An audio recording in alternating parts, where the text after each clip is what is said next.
hablando de diferentes temas. Uno muy importante y central para nosotros es la educación. La educación y el aprendizaje que eleva las aspiraciones de las personas, genera valores y enriquece finalmente la calidad de vida. Así lo establece el Banco Mundial.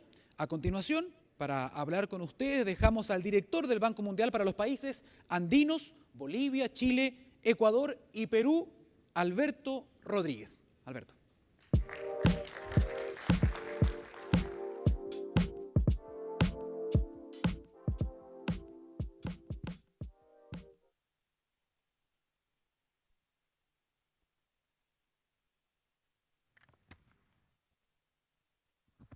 Aló, buenas tardes.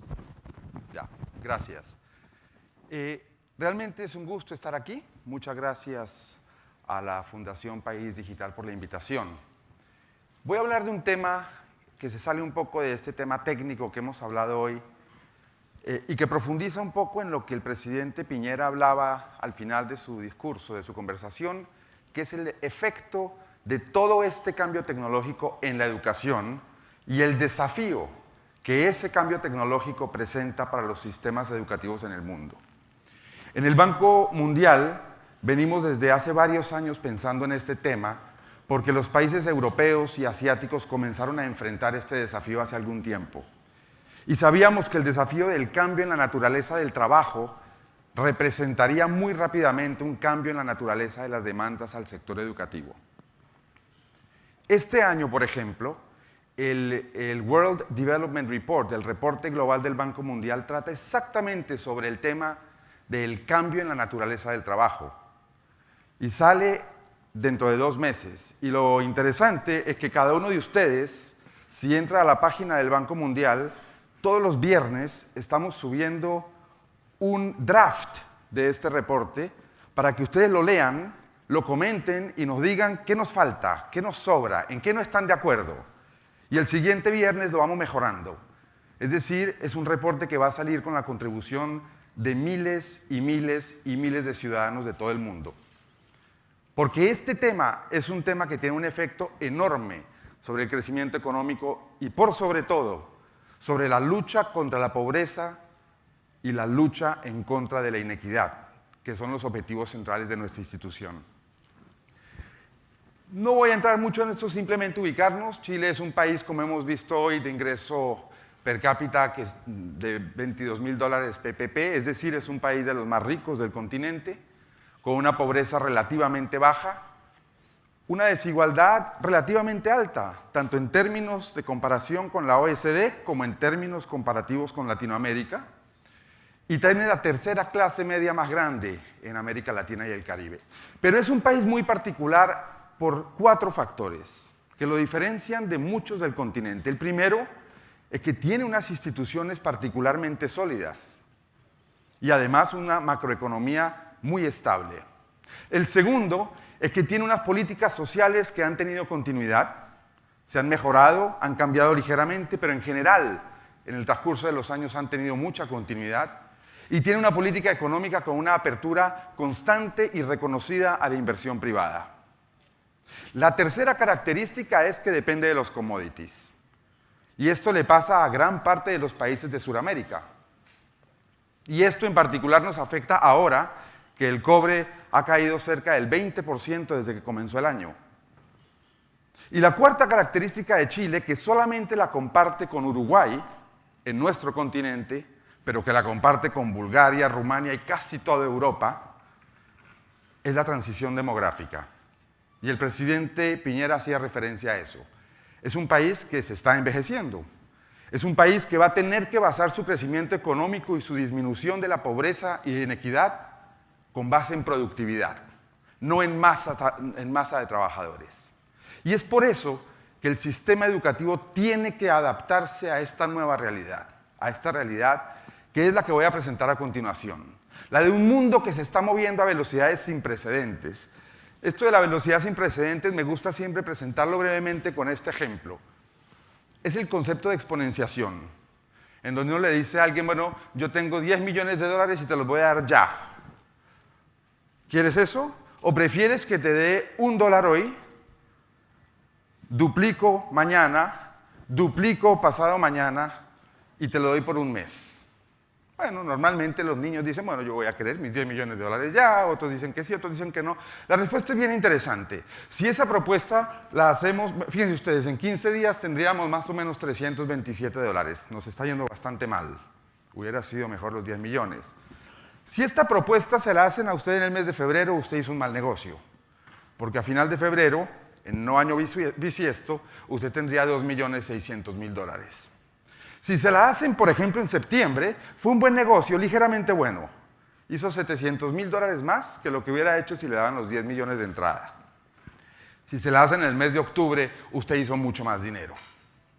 Ese es el concepto de exponenciación, que a veces no nos cabe en la cabeza.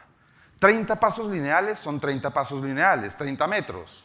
30 metros lineales, no lineales, sino exponenciales, son 4 vueltas alrededor de la Tierra. Ese concepto y esa velocidad es la que es el gran drama, el gran dilema para los sectores educacionales. ¿Cómo responderle a un mundo que va a esa velocidad? ¿Cómo hacemos para responderle a un Google que esencialmente ha reemplazado muchas de las preguntas que los maestros recibían antes? Los chicos ya no van al maestro, van al Google, en muchos casos. ¿Cómo hacemos para que, miren ustedes en Google las consultas diarias, las consultas por segundo, 63.000 consultas por segundo? Ese es el número de fotos que se han subido en Flickr. En Facebook se suben la misma cantidad de fotos, pero cada mes. Es decir, es un sistema que es un mundo que se está moviendo a una velocidad impresionante. Ese es un típico día de Internet, no voy a entrar en el detalle, pero fíjense, hay 152 millones de llamadas de Skype, 803 millones de tweets y así sucesivamente. Esto ha afectado el mercado laboral. Nosotros nos tardamos cerca de 10 años en llegar al primer millón de carros eléctricos vendidos. Al siguiente millón fueron 16 meses, al siguiente millón fueron 8 meses y hemos llegado a 4 millones en 4 meses. Esa velocidad se llama disrupción, cambia los negocios sustancialmente y muy rápido. ¿Cómo se adaptan las empresas que construyen carros a una realidad que de pronto en meses se duplican y triplican los carros de la competencia, por ejemplo, los carros eléctricos? Esa es la realidad del mercado laboral. Alibaba es el retailer más exitoso del mundo y no tiene inventario. Uber es la empresa más grande de taxis y no tiene carros propios. Airbnb, la empresa más grande de alojamientos y no tiene ni un solo cuarto que sea dueña. Facebook es la red social más importante que no tiene ni crea contenido. Netflix es la red televisiva de mayor crecimiento que no utiliza cables.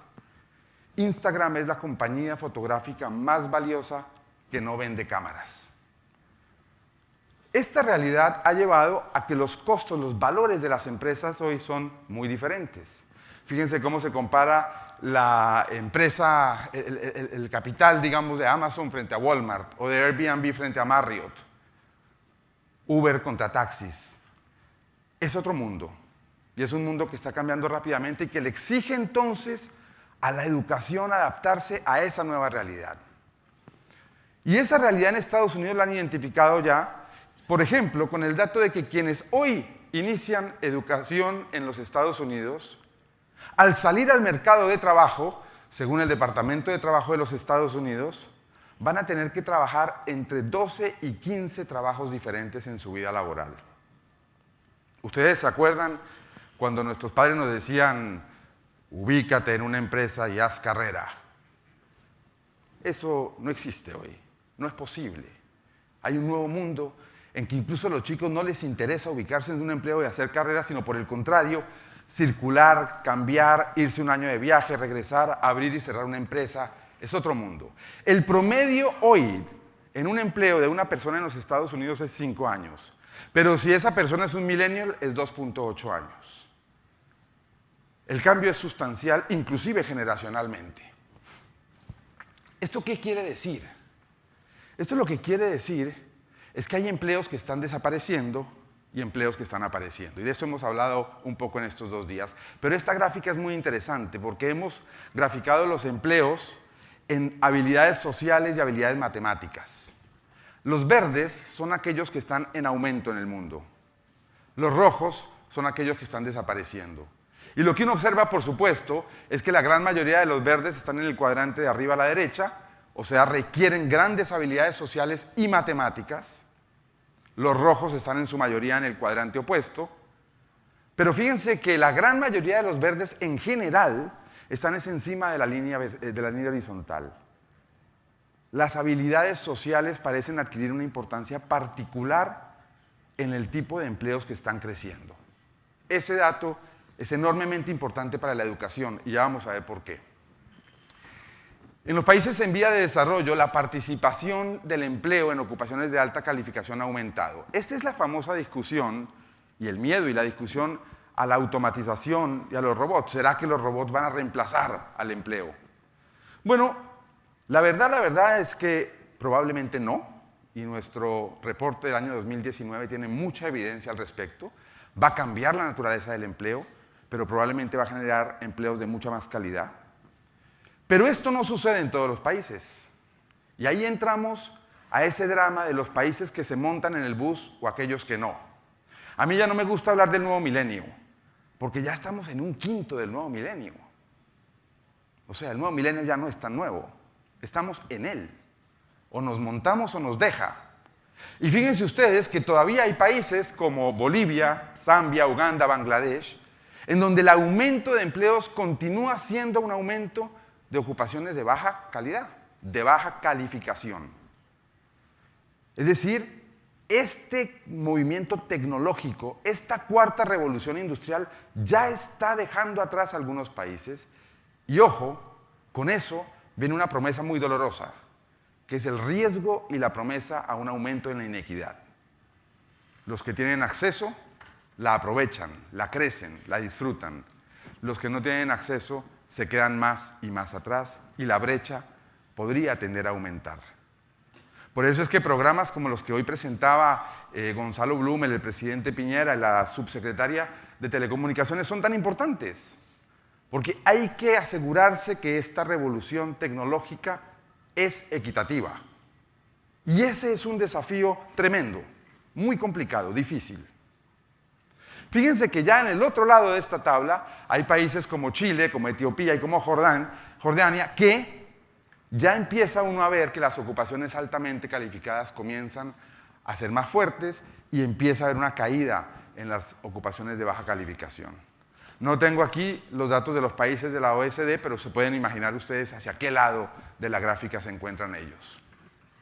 Muy bien, ¿qué implica entonces esto para la educación concretamente? Lo primero que esto implica para la educación es pues, observar las aulas de ayer y observar las aulas de hoy, que son esencialmente la misma cosa. No hay mucho cambio en la estructura de las aulas. ¿Es eso una mala noticia? Bueno, puede serla como puede no serlo. Depende de cuál sea el objetivo que usted vaya a perseguir con ese cambio educativo. Miremos por qué.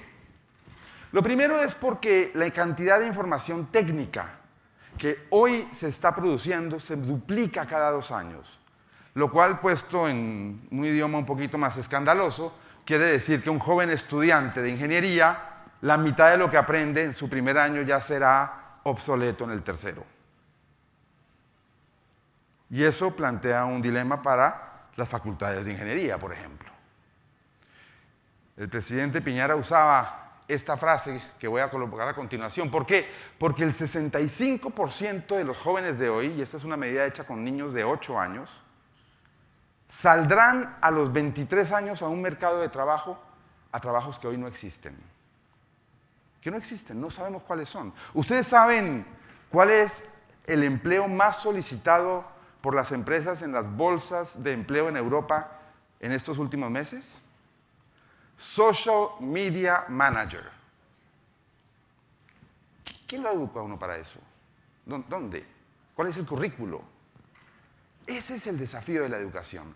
Y esa es la frase que el presidente utilizó exactamente. Hoy estamos preparando entonces estudiantes para trabajos que aún no existen, usando tecnologías que aún no se han inventado, problemas que aún no sabemos que son problemas. Esa es la ceguera en que estamos en el sector educativo. En cierta forma es explorando al tiempo que se mueve el mundo, pero a una velocidad mucho menor. Y ese es el desafío y ese es el problema. ¿Y por qué esto es importante? Bueno, porque miren ustedes la importancia del capital humano en el crecimiento económico y en la pobreza. En los países de ingresos altos, el capital humano explica la composición de la riqueza casi en un 60%. Se aprovecha mucho más el capital, ni se diga cuando se mira la riqueza per cápita. Es el insumo más importante cuando los países se desarrollan y necesitan productividad para el crecimiento económico. Entonces, ¿cuáles son esas habilidades que debemos impulsar? Pues bueno, hay muchos libros, ustedes seguramente conocen algunos de ellos que han hecho exposiciones muy interesantes. En el fondo, el primer tema es aprender a aprender. En una economía que se mueve tan rápido, lo que hay que hacer es aprender a aprender, porque usted sale como tornero y si no sabe cambiar de ocupación dentro de 3 años, seguramente se queda sin empleo en 3 años. Entre la edad de 15 y 19 años usamos más o menos 1.160 horas para aprender. Entre los 20 y los 24, 540, 86 de los 25 a los 34, de los 35 a los 54, 23, y de los 54 hacia adelante prácticamente 0 horas en aprendizaje. Primer problema. Tenemos que entender que el aprendizaje es continuo y constante. No para, no puede parar. No conseguimos un empleo y el trabajo está hecho. Ahí comienza. Lo segundo es entender 3 elementos fundamentales. 1, el aprendizaje en la primera infancia. ¿Por qué es tan importante ese? Porque las habilidades sociales, esas que vimos con los puntos verdes arriba, esas habilidades, trabajar en grupo, resolver conflictos, esas habilidades, comunicación, se adquieren principalmente en la primera infancia. Después de eso la cosa se complica un poco. No es que no se puedan adquirir, pero es en la primera infancia cuando el costo de oportunidad es menor para lograr que los niños comiencen a desarrollar esas actividades. Segundo tema, la calidad de la educación básica, porque es la base fundamental para aprender a aprender. Nadie aprende a aprender sin saber leer y sin saber escribir. Y mientras nuestros resultados en las pruebas de lectura y escritura en Latinoamérica sigan siendo los que son, este será una promesa que no vamos a poder cumplir. Y es muy simple, porque la forma como uno aprende es leyendo un manual. Y si no lo sabe leer, no es posible. Y la tercera, el aprendizaje continuo para los adultos. Ahí están las 3 habilidades. La cognitiva, que tiene que ver con la educación básica. La socioemocional, que tiene que ver con esto que vimos en la educación primaria, parvularia o digamos educación inicial. Y las habilidades técnicas, que son las que uno desarrolla en el trabajo, en el empleo. Esos 3 son los 3 sets de competencias laborales que tenemos que preocuparnos por fortalecer en los países. Aquí vemos algunas tareas y en el color del circulito es qué tipo de competencia es en las competencias laborales. Es interesante, hay un estudio maravilloso que analiza cuáles son las 2 características en estas competencias sociales que son las más fuertes para predecir la felicidad de una persona. La midieron un poco con ingreso, lo cual es muy discutible porque el ingreso no hace la felicidad, pero es una aproximación, digamos, al éxito profesional. Y descubrieron que son 2, las más fuertes. La primera, la resiliencia, la capacidad del individuo de caerse y volverse a parar, seguir adelante, recuperarse de la caída. Y la segunda no tiene casi que una palabra en español, se llama grit. Es como las ganas, como el deseo, como la garra. Esas 2, el poderse caer y pararse y el deseo de llegar a algún sitio, son las 2 habilidades, digamos, socioemocionales que más identifican o predicen la llegada de una persona a ese éxito. Muy bien, al cierre, ¿qué digo? Primero, la demografía y la tecnología han cambiado, el ritmo de innovación supera las innovaciones en política pública, o sea, la política pública camina linealmente, el mundo camina exponencialmente. La educación proporciona una base análoga para nuestras vidas que son digitales y por eso esas habilidades fundamentales son tan importantes y yo sí hago un énfasis enorme en algo que dijo el presidente Piñera hoy aquí. La calidad de la educación básica es probablemente la gran deuda en Latinoamérica. Esa es la gran deuda que tenemos con nuestros ciudadanos. Y por supuesto la cobertura en la infancia. Son dos de los elementos fundamentales. Pero a pesar de que la tecnología es una gran promesa, existe grandes preguntas en términos de la posibilidad de que pueda generar desigualdad si no se usa adecuadamente. Yo voy a terminar pensando en quiénes son esos chicos a los que estamos educando. Y lo voy a hacer pasando unas pequeñas caricaturas. La primera es la entrevista al chico sobre sus leadership skills. Y básicamente dice, bueno, yo vengo administrando 17 grupos de WhatsApp. Estos son las personas entrando a una nave espacial. Por supuesto, en estos días es mucho más fácil capturar humanos en grupos grandes.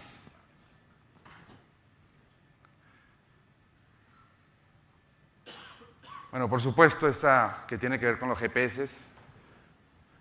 Ve por el palo, está ahí nomás. Pero, por supuesto, la consulta es como cuando uno mismo prende el Waze para ir al mercado. Lo ha hecho todos los días, pero pone el Waze para ir al mercado. Estas son las líneas del Sol para la generación próxima. Y esta que es muy triste, lo lamento mucho, pero se dice que puede ser lo que nos toque a nosotros cuando vayamos a alguna casa de ancianos, a raíz del tiempo que pasamos mirando los teléfonos celulares. Y ojo que Chile se ha adaptado a estas cosas.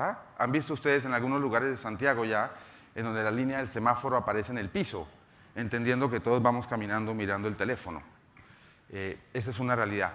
Recordemos que estos son los estudiantes y que así como ellos necesitan de estos contenidos para ser exitosos en el mercado de trabajo, también son iguales a lo que éramos nosotros.